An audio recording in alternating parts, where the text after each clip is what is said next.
Good evening. We're here at Habi Hotel again, our favorite place, and we desire to promote the business of CEO Valerie, Ma'am Valerie Sulibio Lee. And we thank God for an opportunity to connect. IGP wants to connect every business people, people who are in any profession that you are professing. Like we have PNP, we have nurse, we have also manager, whatever. And these are the people nga may mga profession tayo. Profession is what you are professing. Of course, after graduation, that would be your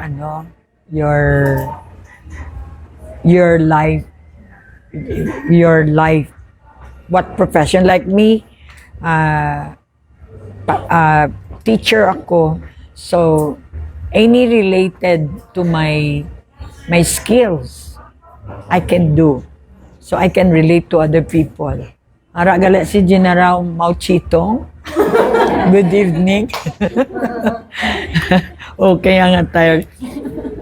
Good evening. May entertainment tayo. But we go straight. I would like the coordinators of this. One of them, IGP, is Shinalyn. I hope she's coming. And yes, coming soon. We're talking about heart here. So heart issues ang ating pag-uusapan for the whole entire world, because we are connected. We will connect ourselves to other young professionals in other countries. Actually, sa pinakamaraming tao sa mundo, Pilipino talaga. Mukhang 4 na lang yata na lugar na hindi naabot ng Pilipino in the entire continent eh. Kaya nga, we are so proud to be Filipinos, no? Kasi kahit I'm from Korea for 8 long years, doon ko nakita na talagang Pilipino are, masabi nating, nag-excel in terms of work. Kaya natatalo natin yung mga Chinese na mga nagtatrabaho sa ibang bansa. And even in White House, mostly Filipinos na ngayon ang mga chef nila. Maybe because of the Philippines touch, yung parang may Philippines kind of culture tayo na matiisin, and we're doing our best when we are at work. Kaya nga, congratulations kung Pinoy kayo. Pero yun nga lang, sa kalukuhan, number 1 din tayo. But, siguro binabalance lang. Anyway, we are looking forward that our Filipino will be developed as well. Alam nyo, problema tayo sa government natin. Actually, hindi problema ang government eh. Ang problema ang tao na gina-government. So kung makinig kayo sa mga vlogs, talagang ma-vlog kayo. So you have to uplift yourself dahil tayo ang gumagawa ng Pilipinas. And God is with us. But because of these people in the Philippines, nasisira yung mga gustong maging serious. Ako, I desire vloggers to talk to them one-on-one. Even gays and mga homosexuals, kausapin mo lang sila. Bumabalik sila sa kanilang katinuan. Because the Word of God is so powerful. And we wanted to prove that. So heart issues, saan ba tayo nanggaling? Bakit tayo nakarating dito? Some of you are broken-hearted, frustrated. What else? Ano yung mga kondisyon ng mga heart ninyo? Depressed, suppressed, and all depressed. What else? Desperate. Ano pa? Hopeless, yes. Miserable. Wow, ang dami So, makita natin yung condition ng heart natin, wasak-wasak. That's why Jesus came to made you whole, to made your heart whole again. Now, but it's easy to say and done. That's why nandito po kami. We are here all over the world. We desire to voice out our desire that those who had been collected by God or maybe on the process pa yung iba, ay sumisigaw na tayo. Nakikita na natin yung powerful way of the Lord, how to mend the broken hearts. So, yung kahapon lang, nag-ano ako ng aking pamangkin na is a gay, and sinabihan ko siya na mula pa nung bata siya, sinabihan ko na talagang you will be having consequence if you pursue the desire of your flesh. Pero tinuloy niya pa rin, and then we had a reconciliation kahapon. After forgiveness, kasi alam niyo, ang forgiveness ay para sa akin. When you forgive somebody, para yan sa'yo. Hindi yan para sa tao.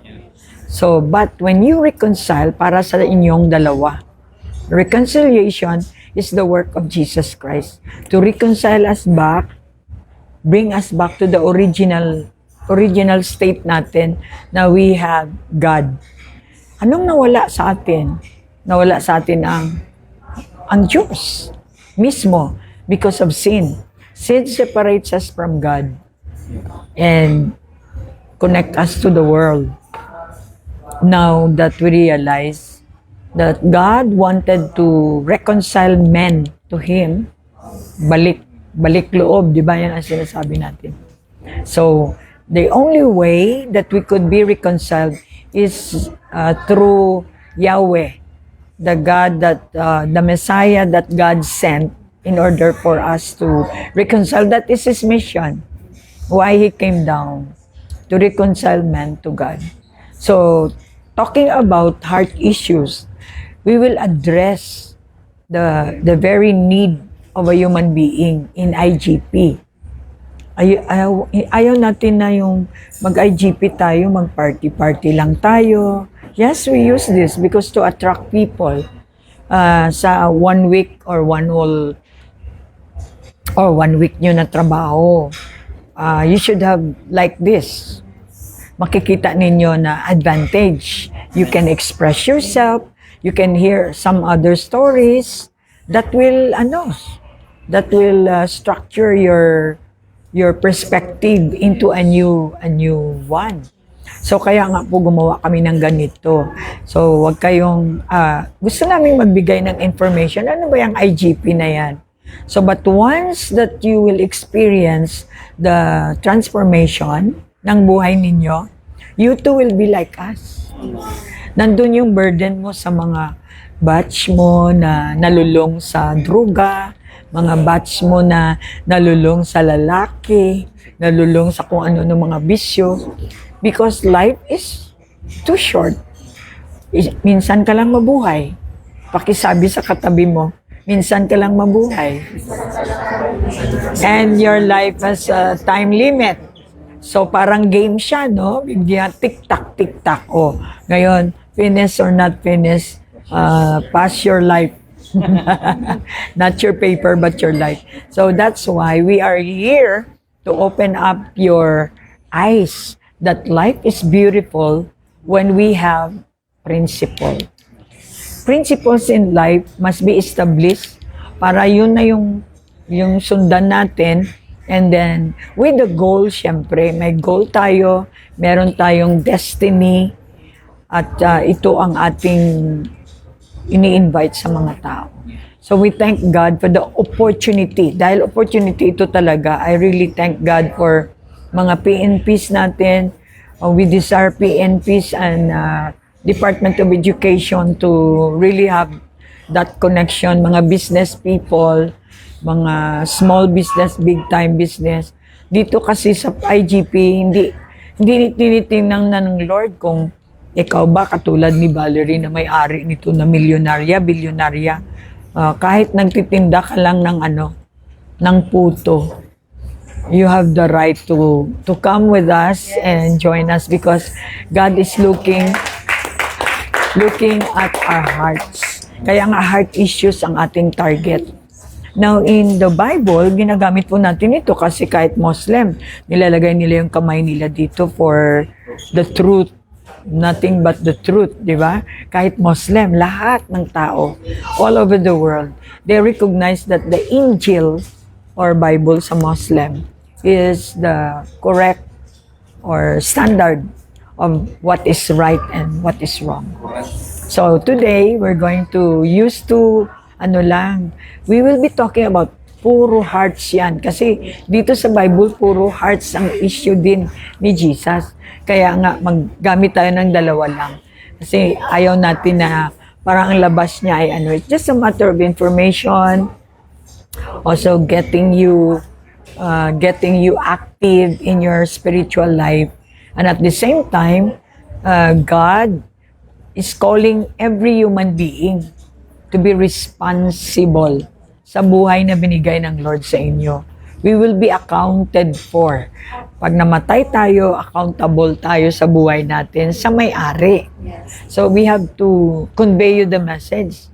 Kahit na kayo lasing, alam ko meron kayong pandinig.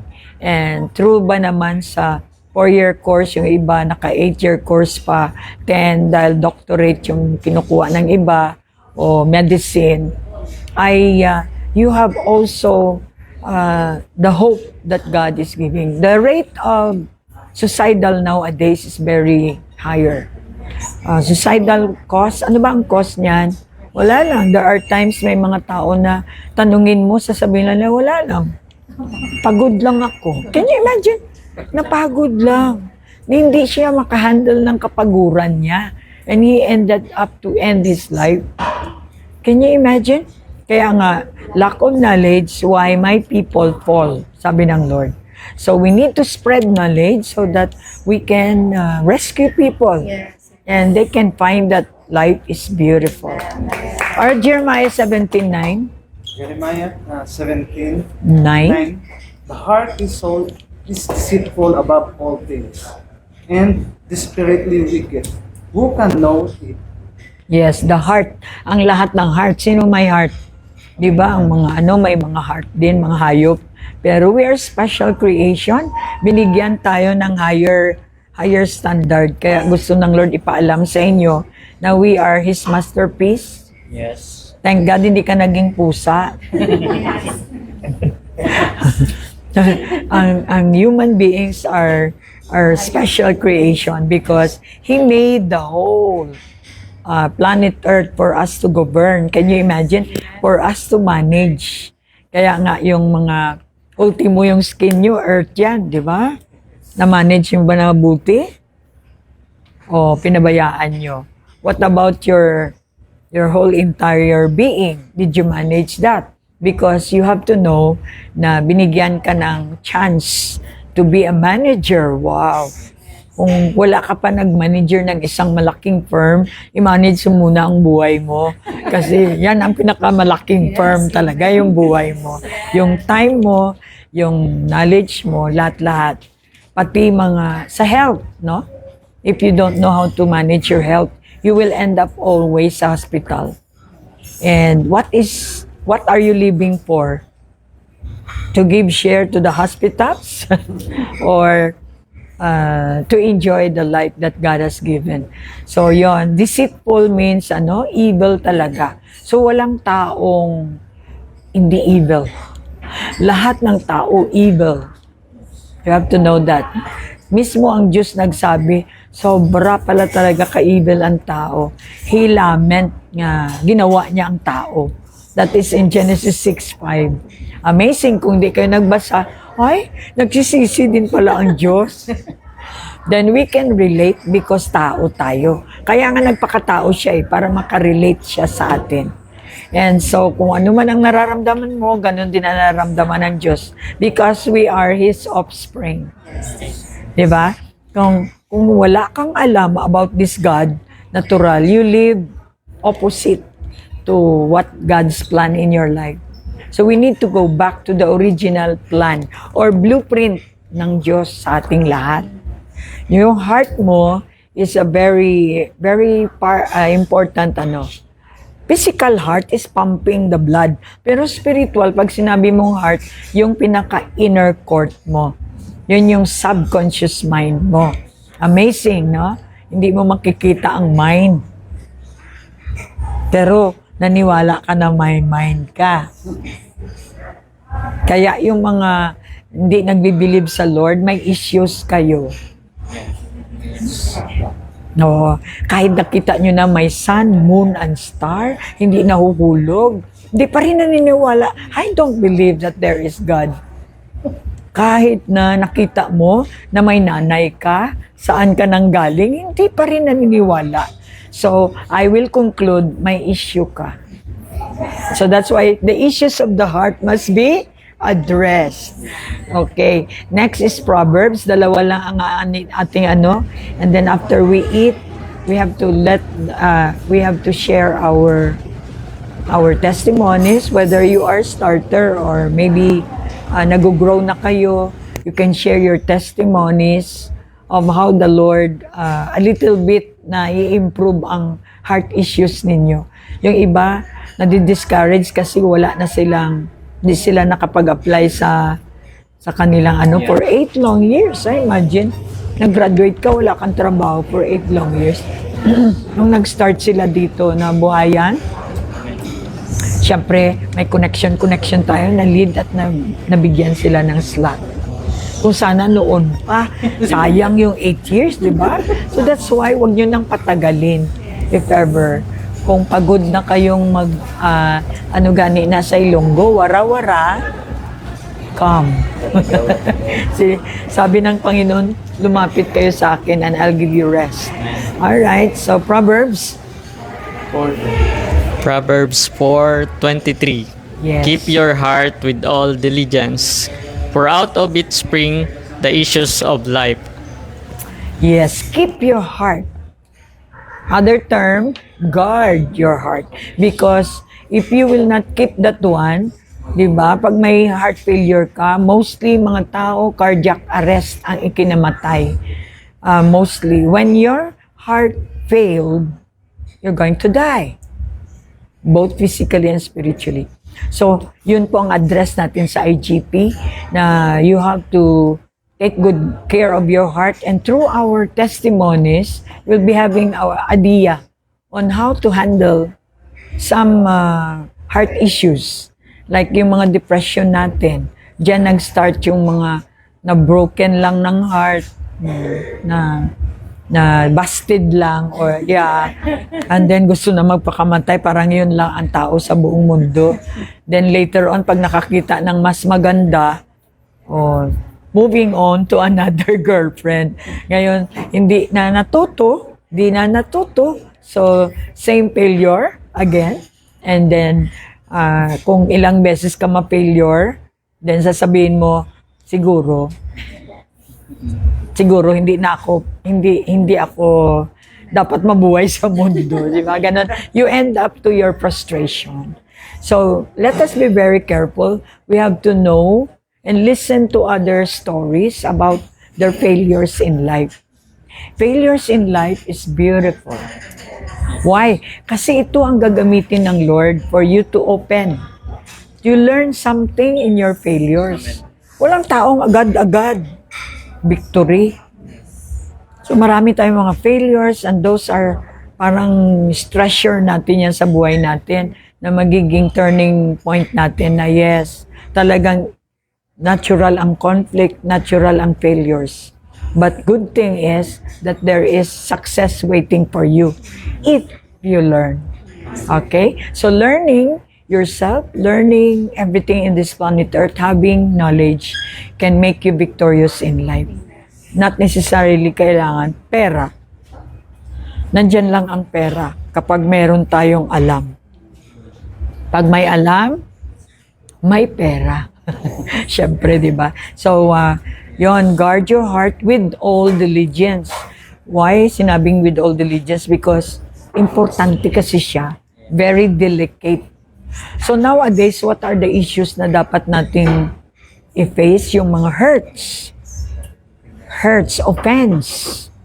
Ito yung mga madaming nag-hate sa akin. Dahil kapag nagsalita ka ng salita ng Diyos, oo, talaga ang tingin nila sa'yo, Hitler. So kaya they will hate you. But when I learn na kunwari, nag-hate ako sa'yo, hindi mo rin alam. So I keep it for 10 years. Samantalang ikaw kumakain ka rito sa Habi Hotel with all the joy in your life. But me, I'm suffering for 10 long years of my yun po ang ating address kasi sa pamilya ko rin. Hindi maiwasan sa pamilya ninyo may nasasaktan. Hindi pa maiwasan yung inggit sa family kasi kahit magkadugo kayo talagang nandoon si Satan. We have to know the enemy. The enemy. Kung hindi natin alam na may enemy tayo at hindi tayo nainiwala na siya yung nagdi-destroy sa atin, we will be walking here blinded by the enemy. God wants you to know that hindi tayo magkalaban. Kahit yung mga pamangkin ko, sinabihan ko sa kanila, kung anong kasalanan ko, patawarin niyo ako. Kasi ayon sa kanila, may kasalanan ako eh. Hindi ko alam eh. So, sabihin niyo, you have to be humble to say, sabihin niyo, because naintindihan ko, na hindi nila naintindihan. Yan ang maganda. Yung naunawaan mo, na hindi sila nakaunawa. Remember when Jesus was on the cross, sabi niya, Father, forgive them for they do not know what they are doing. So ganun din po pag Kristiyano tayo. You have to solve these issues. Sa dinami-dami ng mga suicidal attempts, it all came from that. Yung hurt, kunting hurt lang. Kahit nung maliit pa kayo, sasabihan ka ng kapatid mo nung maliit tayo, ito yung sinabi mo sa akin, hanggang ngayon, matanda na kayo, dala-dala niya. Can you imagine?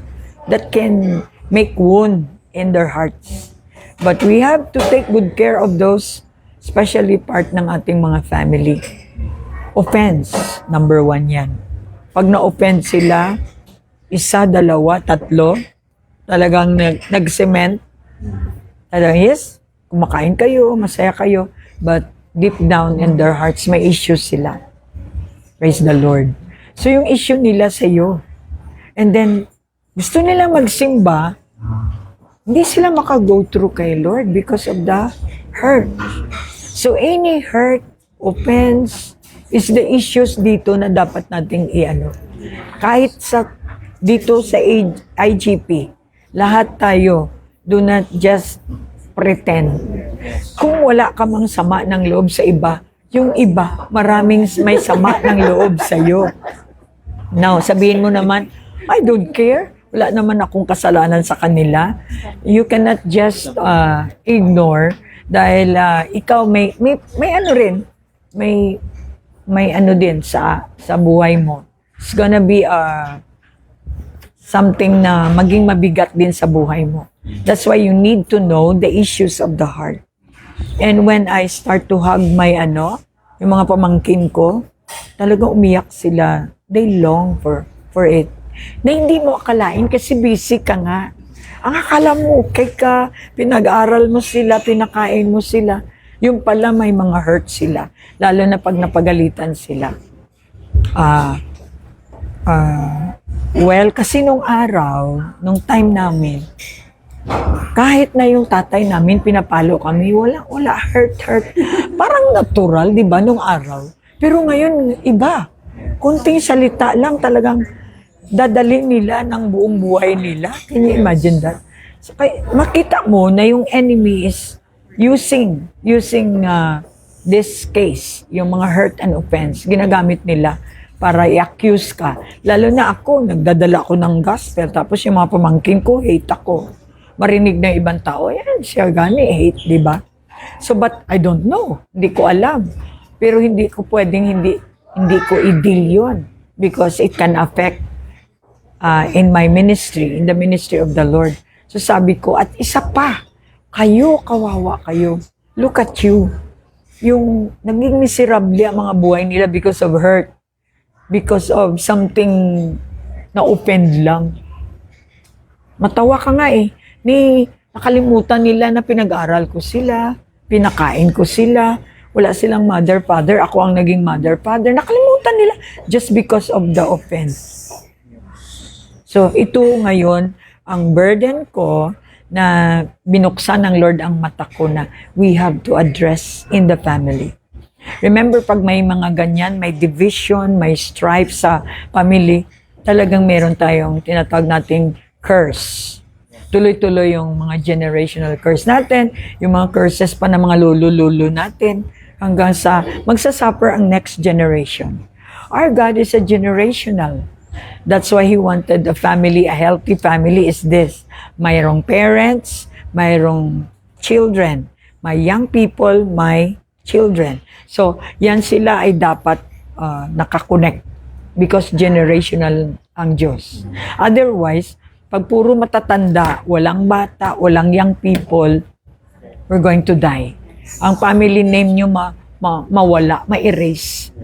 Yun ay ibig sabihin ng Diyos. That's why He is a generational God. He wanted us to take good care of our siblings, not only for us. Lagi niyang sinasabi yung family line mo is your responsibility.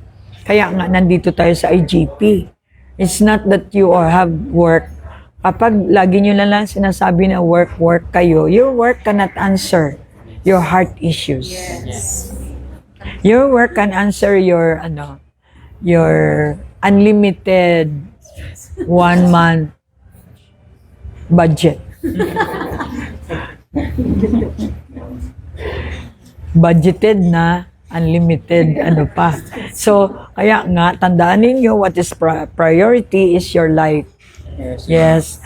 Pag pina-prioritize nyo ang work ninyo, you are not balanced. Kaya nga, maraming professional na gumaganon na, nagme-mental ill na, sa kababudget ng kanilang wala pa dumating yung paycheck nila, may utang na. So pagdating, imbis na expected na masaya ka, hindi ka masaya.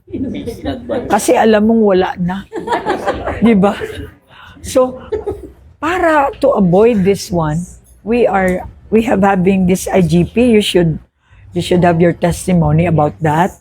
So, ayaw ng Diyos na from paycheck to paycheck tayo. Ang maganda kapag meron tayong source, sustainer and defender, which is God Himself. Meron tayong principle. Binasa natin Proverbs kanina. You have to work diligently. Work means develop your heart diligently. Once your heart has an issue, may mga kunting mga problema, your life has a problem. It's a mess. So, pag nandito na tayo na duling-duling sa mga sweldo, at saka, syempre, pag sweldo, alam mong hindi magkasya, maduling-duling ka sa loans. Syempre, gusto mo, malaki yung magastos mo. And eventually, talagang maduling-duling ka na. Wala ka na mangyayari sa buhay mo. So, this is IGP. We wanted you to be lifted up, all professionals. We know what you are going through. That's why we come up to this burden that we desire all professionals all over the world to know the one who can give you the principle that you can live happily. Because God's desire is for us to be happy, not to be miserable. Bakit tayo binigyan ng buhay para maging miserable? Di ba? Happy. The thing is, kapag tayo ang gobernador ng buhay natin, then we govern it wrong. So that's why kahit finances natin, kahit ano na lang, di ba? So, walang system. Our God is not a religious God. Our God is a governmental God. Heaven is government.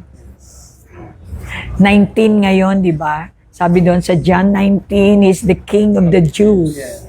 A boy, Nazarene, became a King of the Jews. Paano siya naging King of the Jews? Because nakita nila kung paano nagmilagro si Jesus na naging hari siya. Ang kanyang crown is thorns. Whereas dito, opposite, no? Yung crown dito talagang with all the glitterings na mamahaling ano. Pero sa kanya, thorns. And spiritually, merong message ang Diyos na He came to die, He came to suffer for you and for me because He loves us. So ngayon, if we consider Him a king because we know Him, then surely we should bow down to Him. Pag tinawag kayo sa simbahan ng Lord, magsimba kayo. Kahit na mag-absent kayo because you want to show your king that He is your king. Kapag pinakita mo na king siya sa buhay mo, the kingship of God will be manifested in your life. That's why ang gaganda ng itsura natin because our minds are being developed dito sa kanyang principles. May God bless you at meron kaming mga dynamics ngayong gabi. Sorry sa mga late. Yung mga hindi naka-late, talagang i-refer nyo na lang sa kanila. With your discussions, we need to end up to solve the issue of heart, but it's very wide, particularly lang sa offense in words. Words are very, very, can kill. That's why it's between life and death. Offense can make someone miserable. Ito pa ang hindi natin alam, nakakasakit tayo. Ang iniisip natin, nakikipag-usap tayo na with our intention na mabuti, pero ang dating sa kanila, offense. But you don't know that. That's why there is a spiritual manipulation. The enemy is manipulating. The enemy is accuser. Diba? So, kailangan natin ipaalam sa tao, hindi kita kalaban, asawa mo, kapatid mo, hindi mo kalaban. That there is that in his heart, may nakapasok na enemy for destroyal. Because remember, the purpose of the devil, why he came to every one of us is to kill, to steal, and to destroy. So, we have to get rid of this, Gamitin nyo yung Proverbs 18:21 na ito muna. And then palaki ng palaki yung issues natin like yung mga jealousy na yan. Pero mas maganda every meeting may bago tayong and then you may apply in your life doon sa bahay ninyo. And then next time that we will see, we can hear a testimony from you kung na-resolve ba ang mga stripes at mga divisions sa bahay. Diba narinig natin na a house that is divided in itself will destroy, will fall. Kaya kailangan iagapan natin ang division na nangyayari sa mga bahay natin or umpisa muna sa sarili. Diba nagdi-divide din yung sarili natin Gusto nating mag-attend yung utak natin doon sa yung puso natin nasa iba. So, watak-watak ka, hindi mo ba alam kung saan ka. So, that's why, delikado ka pag ganyan. You really need to be whole again. Yung isa ka sa sarili mo. When you decide talagang diretso. And then you can convey the message of what is going on sa mga puso ninyo, sa ibang, makarelate tayo sa ibang mga professionals. We are hearing a lot of problems in the whole world. Ang mga professionals na dapat mag-enjoy na sila because tapos na sila ng pag-aaral, lahat na lang ng may pera sila, may utak sila, and yet they are the ones ngayon na talagang gustong mag-suicide. They will just end up their life. Pagkatapos mong nagsunog ng kilay, I mean, yes, sa Tagalog kasi parang you really work hard and then you end up lang sa ganun. So because lack of knowledge. That's why we spread the knowledge so that we can maagapan natin yung mga taong may symptoms of suicidal. Kaya makita mo kahit mga young people, tahimik lang sila. Pero when you allow them to start to talk, namulestya sila ng mga uncle nila, namulestya sila ng sarili nilang tatay because of the enemy, because of the evil. No? Kaya nga ito, kung umasa kayo sa gobyerno, tokhang tokbang, wala talaga masahan. Mamamatay tayong lahat. Dito tayo, tayo mismo mga Pilipino, pang national na to tayo mismo mga Pilipino, bago tayo lumapas sa international, tayo mga Pilipino, tayo ang gumagawa ng Pilipinas. Yes. Kaya para sa akin, I have a bright pananaw sa Pilipinas. Kung ikaw lubog ang pananaw mo, bala ka dyan. Basta ako bright. Kung lahat tayo bright ang pananaw natin, talagang magiging bright ang Pilipinas. Huwag nyo ano lahat kay pati bigas, ano nyo sa president, ano ba yan? Pati asin, isisi. Live your life. Tama ba? Hallelujah. So, salamat po sa inyong pakikinig. For I believe this night, na tayo, pa-level na tayo. We will just focus kahit wala ng February. We will just focus on heart issues dito sa IGP. God bless you. Pakita mo yung ating mga tumayo kayo mga leaders. Halika dito, Shinalyn, please. These are the yan, yung mga tumayo, pati si Dindin. Yan. If you want to contact them sa barko, sa iba, hello. Yung aming mga listeners dyan, where? Italy,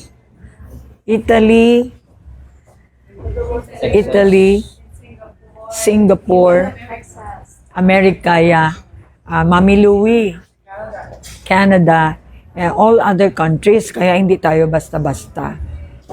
Sabihin mo nga sa katabi pang international ka. God bless you. We love you. See you, Hong Kong. See you later. God bless.